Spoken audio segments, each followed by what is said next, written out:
manong dito sa amin. Eh, hindi ko kasi kayang baliwalain at hindi marinig.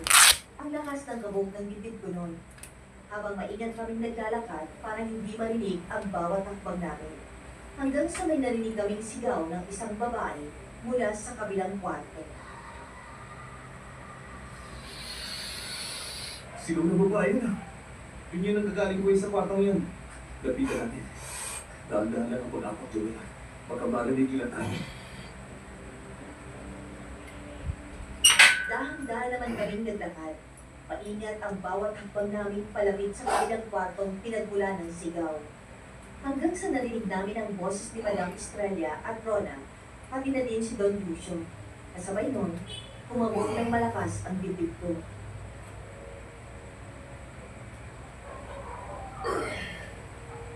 Wala ka nang magagawa. Gagawin ka na naming hapunan bukas na gabi. Kaming tatlo ng dalawang mangmang na binata.